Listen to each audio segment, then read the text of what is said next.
Students, we will discuss about the important news. First news is regarding the RBI के perspective से है। Students, RBI के वहाँ पे मॉनेटरी पॉलिसी कमेटी का जो मीटिंग है उसको कैरी किया गया। आप देखिए कि मॉनेटरी पॉलिसी कमेटी के पास में डिफरेंट टूल्स हैं, उनका अवेलेबिलिटी है, जिसके थ्रू हमारे कंट्री का जो मार्केट है उसके अंदर मनी का जो सप्लाई है उसको रेगुलेट किया जाता है RBI के द्वारा। और आप देखिए कि वो जो डिफरेंट यहाँ पे टूल्स हैं जिनको कि हम CRR है, SLR है, SLR के अलावा आप देखिए कि रेपो रेट है, रिवर्स रेपो रेट है, उनके नाम से जाना करते हैं। तो आप देखिए कि उन टूल्स का जो रेट है उसको चेंज किया जाएगा RBI के द्वारा, अगर यहाँ पे मनी का जो सप्लाई है उसको कैरी करना है या उसको विड्रॉल करना है मनी को मार्केट से। नेक्स्ट अगर हम डिस्कस करें स्टूडेंट्स इन्फ्लेशन के पर्सपेक्टिव से, तो आप देखिए कि इन्फ्लेशन का भी आपको एक यहाँ पे फॉर्मूला है वो देखने के लिए मिलता है कि 4+-2 का जो कॉन्सेप्ट है उसके अंडर में यहाँ पे इन्फ्लेशन है उसको रेगुलेट करना है RBI के द्वारा। स्टूडेंट्स, पिछले कुछ समय से हमारे कंट्री के अंदर आप देखिए कि इन्फ्लेशन का जो रेट है वो आपको हायर देखने के लिए मिलेगा। RBI का जो सजेस्टेड फॉर्मूला है उससे लिटिल बिट जो हायर इन्फ्लेशन रेट है उसको ऑब्जर्व किया गया। तो उसी के रिगार्डिंग में डिफरेंट जो हमारे इकोनॉमिक सेक्टर से रिलेटेड जो पर्सन है उनके द्वारा सजेस्ट किया गया था कि RBI के द्वारा जो रेपो रेट है उसको यहाँ पे चेंज किया जाए। अब बेसिकली रेपो रेट क्या है? रेपो रेट आप देखिए कि बैंकिंग जो इंस्टीट्यूशंस हैं उसके पर्सपेक्टिव से है कि उनके द्वारा RBI से जो पैसा यहाँ पे लिया जाता है अपना जो सिक्योरिटीज है उसको सेल करने के बाद में, तो उसको जो रेपो रेट का जो नेम है वो दिया गया है, तो रेपो रेट को यहाँ पे नहीं चेंज किया गया RBI के द्वारा। सिमिलर है, आप देखिए कि रेपो रेट को सिमिलर रिटेन किया गया है। इसके अलावा स्टूडेंट्स, बैंक्स को कुछ पैसा है वो यहाँ पे कैश के रूप से, रिजर्व के रूप से रखना होता है, जिसको कि हम CRR के नाम से जाना करते हैं। तो आप देखिए कि CRR को लिटिल बिट यहाँ पे रिड्यूस किया गया है, यहाँ पे CRR को 4% रखा गया है RBI के द्वारा, कि बैंक्स को अब कम पैसा है वो खुद के पास में कैश के रूप से रखना होगा, जिससे कि आप देखिए कि मार्केट के अंदर मनी का जो सप्लाई है वो यहाँ पे इंक्रीज हो। तो स्टूडेंट्स, ये बेसिकली मॉनेटरी पॉलिसी कमेटी के पर्सपेक्टिव से हमने डिस्कस किया। नेक्स्ट अगर हम बात करें हमारे जो फॉरेन अफेयर्स के जो सेक्रेटरी हैं, आप देखिए कि फॉरेन सेक्रेटरी हैं उनके द्वारा बांग्लादेश के वहाँ पे विजिट किया जाएगा। तो फर्स्ट टाइम आप देखिए कि हाई डिप्लोमेटिक जो विजिट है वो आपको देखने के लिए मिलता है 5 अगस्त के बाद में। बेसिकली 5 अगस्त क्या है? 5 अगस्त को आप देखिए कि वहाँ पे जो पॉलिटिकल जो पावर के अंदर जो हुआ करते थे उनको पावर से रिमूव किया गया। पीपल्स का एक मूवमेंट आपको देखने के लिए मिलता है बांग्लादेश के वहाँ पे। और पिछले कुछ समय से आप देखिए कि जो वहाँ पे माइनॉरिटी कम्युनिटीज़ हैं उनके अगेंस्ट में अटैक के रिगार्डिंग में इंडिया के अंदर जो प्रोटेस्ट है वो भी आपको देखने के लिए मिलेगा।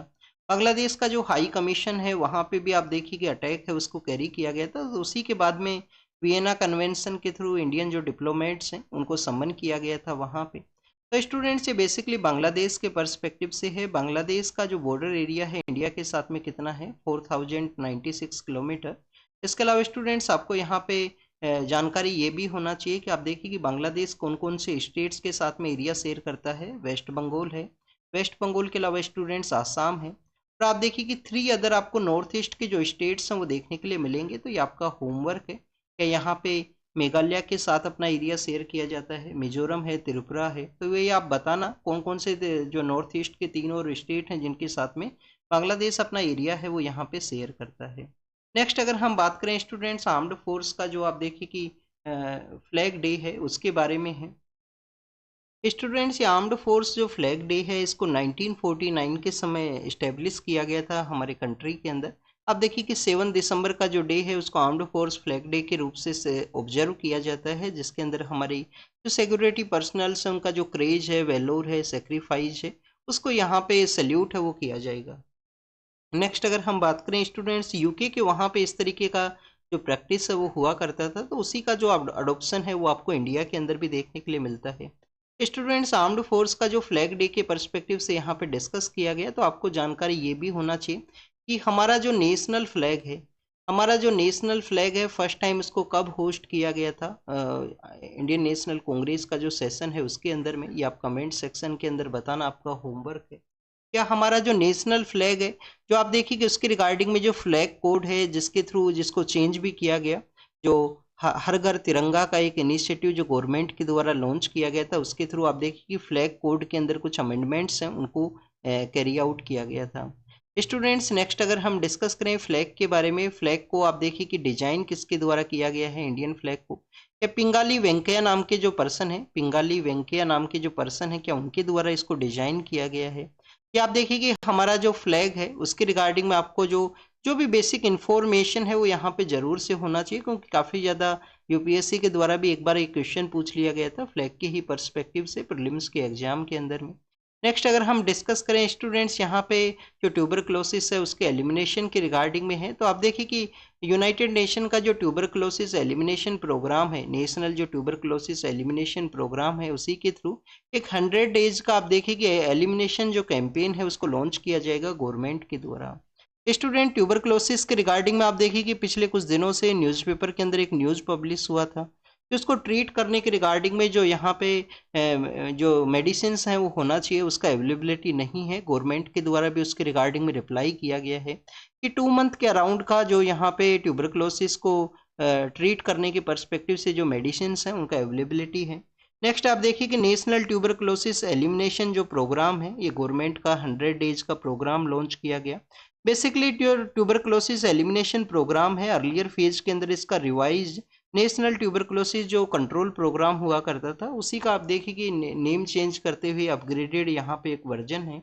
और स्टूडेंट्स जो न्यूट्रिशनल जो डिमांड हुआ करता है ट्यूबरक्लोसिस के जो पेशेंट्स हैं उनका न्यूट्रिशनल डिमांड को इंक्रीज करने के पर्सपेक्टिव से एक आपको निक्षय निक्षय पोषण अभियान है या निक्षय पोषण योजना है वो भी आपको देखने के लिए मिलेगा। WHO के द्वारा अपनी रिपोर्ट्स के अंदर बताया गया था कि हमारी कंट्री के अंदर 20% के आसपास जो ट्यूबरकुलोसिस के जो पेशेंट्स हैं वो आपको देखने के लिए मिलेंगे। और आप देखिए कि किसी भी जो यहाँ पे कोई भी हेल्थ से रिलेटेड इश्यू है उसको अगर यहाँ पे ट्रीट करना है तो उसके कुछ बेसिक कॉन्सेप्ट हैं। सबसे पहले आप देखिए कि उसको ट्रेस आप कैरी आउट कीजिए, ट्रेस के बाद में आप स्टूडेंट्स उस पेशेंट को यहाँ पे टेस्ट कीजिए, टेस्ट किया जाए उसे, फिर उसको ट्रैक किया जाए कि उसका किस तरीके से ट्रैकिंग का जो कॉन्सेप्ट है मीन्स हेल्थ के अंदर किस तरीके से इम्प्रूवमेंट है। और स्टूडेंट्स उसके टेस्ट के बाद में उसको ट्रीट किया जाए और ट्रीट के बाद में आप देखिए कि टेक्नोलॉजिकल कुछ यहाँ पे अपग्रेडेशन है। तो 5T है जिसको सजेस्ट किया गया है हमारी मिनिस्ट्री के द्वारा कि ट्रेस करना है, टेस्ट करना है, ट्रैक करना है, उसके बाद में उसको ट्रीट करना है और टेक्नोलॉजिकल जो सपोर्ट अगर वहाँ पे रिक्वायर है तो वो भी प्रोवाइड करना है। नेक्स्ट अगर हम बात करें स्टूडेंट्स मुल्ला पेरियार डैम के बारे में है, आप देखिए कि केरल के वहाँ पे सिचुएटेड है और स्टूडेंट्स ओल्डेस्ट आपको डैम देखने के लिए मिलता है। आप देखिए कि उसके अंदर वाटर लेवल है उसको किस तरीके से रिड्यूस करना है उसके रिगार्डिंग में एक पिटीशन को फाइल किया गया। क्यों वाटर लेवल को रिड्यूस करना है, आप देखिए कि डैम से रिलेटेड कोई इम्पैक्ट यहाँ पे ना देखने के लिए मिले, क्योंकि आप देखिए कि वायनाड का जो एरिया है केरल के वहाँ पे जो वायनाड का एरिया है जहाँ पे लैंडस्लाइड देखने के लिए मिला था। तो मुल्ला पेरियार डैम जो कि मुलियार एंड पेरियार रिवर के कन्फ्लुएंस एरिया के अंदर सिचुएटेड है, तमिलनाडु अपना जो वाटर है वो रिसीव करता है इस डैम के थ्रू में। तो आप देखिए कि उसी के वाटर लेवल को रिड्यूस करने के पर्सपेक्टिव से किस ओल्ड डैम के अंदर में कोई डिस्ट्रैक्शन का एक्टिविटी ना क्रिएट हो, कोई लैंडस्लाइड को ना यहाँ पे ऑब्जर्व किया जाए, तो उसी के पर्सपेक्टिव से एक पेटिशन को फाइल किया गया। नेक्स्ट अगर हम बात करें स्टूडेंट्स आंध्र प्रदेश के वहाँ पे जो ट्राइबल कम्युनिटी की वुमेन्स है तो उनकी एक फोक डांस है उसको यहाँ पे शो किया गया है जिसको कि हम दिमसा के नाम से जाना करते हैं। दिमसा एक फोक डांस है जो कि आपको अराकू वैली का जो एरिया है आंध्र प्रदेश के अंदर में वहाँ पे इस डांस है उसको कैरी आउट किया जाता है। पोरजा नाम का एक कास्ट है, पोरजा नाम का एक कम्युनिटी है, पोरजा नाम का एक कम्युनिटी है, उनके द्वारा इस डांस है डिमसा डांस है उसको कैरी आउट किया जाता है। स्टूडेंट्स आप देखिए कि प्रोब थर्ड मिशन है उसको इसरो के द्वारा लॉन्च किया गया। अब यूरोपियन जो स्पेस एजेंसी है उनके द्वारा गगनयान मिशन के रिगार्डिंग में जो सपोर्ट है उसको कैरी किया जाएगा, उसको यहाँ पे बताया गया है। यूरोपियन स्पेस एजेंसी के द्वारा ये बेसिकली बताया गया कि जो टेक्नोलॉजिकल सपोर्टमेंट है गगनयान मिशन के रिगार्डिंग में उसको भी उनके द्वारा प्रोवाइड किया जाएगा। और आप देखिए कि गगनयान मिशन के रिगार्डिंग में एक जो टेस्टिंग का जो कॉन्सेप्ट है किस तरीके से वहाँ पे उसको एनालॉग मिशन है उसको भी सेटअप किया गया था रिसेंटली लद्दाख के वहाँ पे। स्टूडेंट्स एंथ्रोपोलॉजी के पर्सपेक्टिव से एक स्टडी है उसके अंदर बताया गया कि जो हमारे ऑस्ट्रो एशियाटिक जो पॉपुलेशन है उसके साथ में जो क्लोज जो कनेक्शन है वो आपको देखने के लिए मिलेगा निकोबारी जो हमारे निकोबार के अंदर जो पर्सन्स रहा करते हैं उनका। तो बेसिकली एंथ्रोपोलॉजी के पर्सपेक्टिव से स्टडी है उसके अंदर कुछ इंफॉर्मेशन से उनको बताया गया है कि कैसे एंशंट समय के अंदर वो सिमिलर उनका जो कनेक्शन है लेटर फॉर्म के अंदर आप देखिए उनका डिसोसिएशन है उसके बारे में बताया गया है। स्टूडेंट्स निकोबार प्रोजेक्ट की वजह से भी न्यूज़ के अंदर है, गवर्नमेंट के वहाँ पे टारगेट है कि निकोबार के वहाँ पे कुछ स्ट्रेटजिक उसका इम्पोर्टेंस है, उसके रिगार्डिंग में आप देखिए कि कुछ डेवलपमेंट को कैरी आउट किया जाए, जिससे कि वहाँ का जो काफ़ी बार आपको उसके अगेंस्ट में कि इकोलॉजिकल वहाँ पे डैमेज हो सकता है, लोकल जो ट्राइब्स हैं उनको इफेक्ट हो सकता है, तो उसके रिगार्डिंग में भी आपको काफ़ी बार देखने के लिए मिलेगा जो न्यूज़पेपर के अंदर में। नेक्स्ट अगर हम बात करें स्टूडेंट्स, प्लेग का जो सिचुएशन कॉलोनियल एरा के समय जो हुआ करता था, तो कैसे उस समय उसको कंट्रोल किया गया था। जैसे कि आप देखिए कि हमारे कोविड-19 के समय गवर्नमेंट के द्वारा क्या इनिशिएटिव्स लिए गए या किसी भी तरीके का जो हेल्थ का यहाँ पे क्राइसिस देखने के लिए मिलता है, तो उस समय में किस तरीके से गवर्नमेंट का या पब्लिक हेल्थ के क्या इनसाइट्स हैं, जिससे कि आप देखिए कि आने वाले समय में कोई भी इमरजेंसी है उसके रिगार्डिंग में एक इम्पोर्टेंट जो आप देखिए कि इम्पोर्टेंट फ्रेमवर्क का जो रूल है वो यहाँ पे प्ले कर सकें। स्टूडेंट्स 1896 के समय प्लेग के जो केसेज हैं बॉम्बे के वहाँ पे आने लगे थे। फिर आप देखिए कि कॉलोनियल एरा के समय में इनिशियल इनको सीरियस है वो नहीं लिया गया। 1899 के समय आपको बेसिकली एक प्लेग के रिगार्डिंग में एक कमीशन भी देखने के लिए मिलता है, जिसको कि इंडियन प्लेग कमीशन के नाम से जाना करते हैं। टी आर फ्रेजर नाम की एक पर्सन है, उनका लीडरशिप के अंदर ये कमीशन बना था, इंडियन प्लेग कमीशन है, टी आर फ्रेजर है। आप देखिए कि स्टूडेंट्स उस समय में जो सर्विलेंस को कैसे करना है, गवर्नमेंट के द्वारा कंट्रोल कैसे करना है, इसका स्प्रेड है उसको कैसे रोकना है, और गवर्नमेंट का जो इनिशिएटिव्स है वो वन ऑफ द इम्पोर्टेंट है किसी भी हेल्थ क्राइसिस है उसको कंट्रोल करने के पर्सपेक्टिव से। 1899 के समय जो आप देखिए कि गवर्नमेंट के जो इनएडुकेट जो इफर्ट्स हैं उसको बेसिकली उस समय लिटिल बिट चेंज किया गया, पब्लिक हेल्थ इंफ्रास्ट्रक्चर है उसका लैकिंग है वो सामने आया था।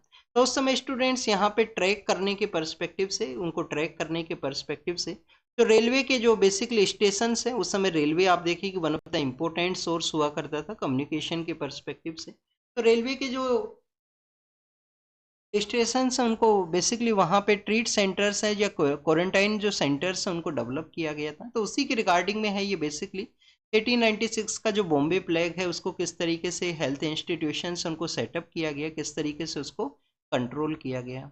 Students next is about the economy के पर्सपेक्टिव से है। आप देखिए कि यहाँ पे जो डिस्कस यही किया गया है कि हमारा जो इकोनॉमिक सेक्टर है मैन्युफैक्चरिंग जो हब है उसके रूप से हमको डेवलप करना है।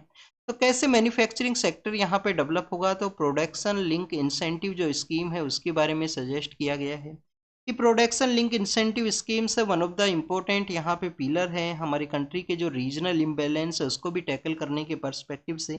मैन्युफैक्चरिंग सेक्टर के अंदर आउटपुट है उसको भी अगर हमें ग्रो करना है तो इस स्कीम है उसको यहाँ पे बूस्ट किया जाए।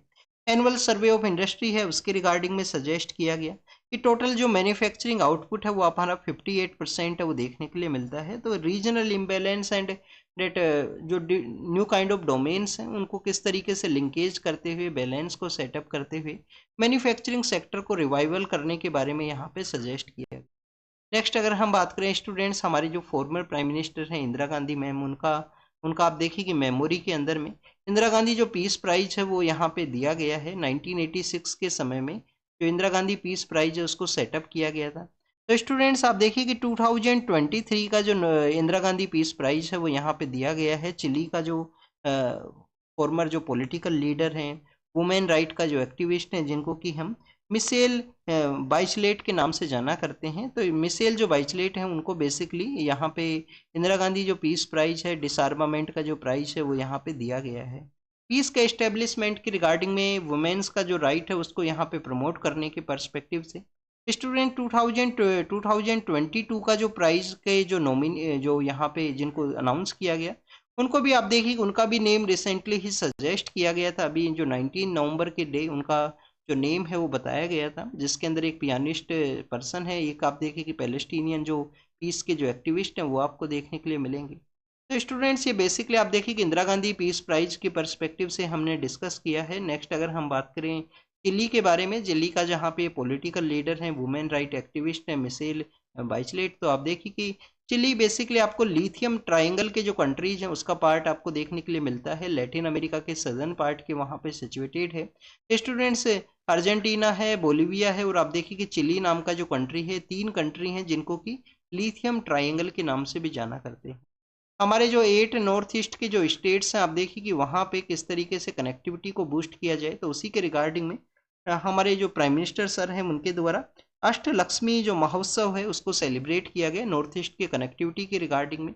2014 के समय आप देखिए कि गवर्नमेंट के द्वारा एक्ट ईस्ट पॉलिसी है उसको भी लॉन्च किया गया था। एक्ट ईस्ट पॉलिसी बेसिकली क्या है कि हमारे जो नॉर्थ ईस्ट के जो स्टेट्स हैं उनको किसी भी जो ईस्टर्न इंडिया के जो ईस्टर्न पार्ट के अंदर जो सिचुएटेड कंट्रीज हैं उनके साथ में हमें अगर कनेक्टिविटी को बूस्ट करना है तो नॉर्थ ईस्ट के जो स्टेट्स हैं उनको मेन सेंटर के अंदर रखते हुए जो प्रोजेक्ट्स हैं जो कनेक्टिविटी है या जो पॉलिसी फ्रेमिंग है उसको कैरी आउट करना है।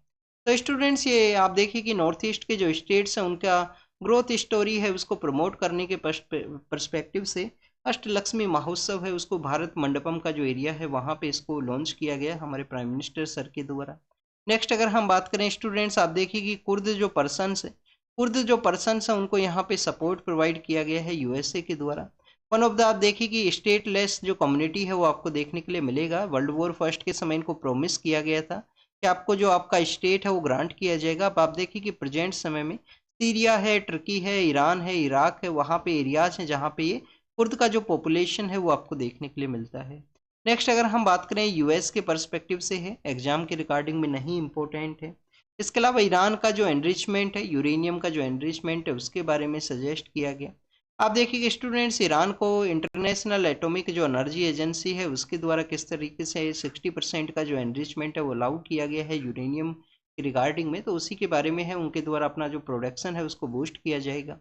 स्टूडेंट्स नेक्स्ट अगर हम डिस्कस करें रसिया के पर्सपेक्टिव से है, रसिया के द्वारा कुछ ईस्टर्न पार्ट ऑफ यूक्रेन के जो एरियाज हैं उनको अनेक्स किया गया। और आप देखिए कि यहाँ पे डिस्कस किया गया है इजराइल के जो अटैक्स हैं गाजा के अंदर में, या आप देखिए कि सीरिया के वहाँ पे जो कुछ अदर्स जो सिटीज हैं उनको रेबल ग्रुप्स के द्वारा कैप्चर किया गया है, उसके बारे में डिस्कस किया गया। तो student this is all the information related to the today's newspaper. आप इसको रीड कीजिए, रिवाइज कीजिए, जो भी इंफॉर्मेशन आपको मिला है उसको नोट डाउन कीजिए। जो होमवर्क में क्वेश्चंस आपसे पूछे गए हैं वो कमेंट सेक्शन के अंदर जरूर से बताना। Thank you students, thank you very much.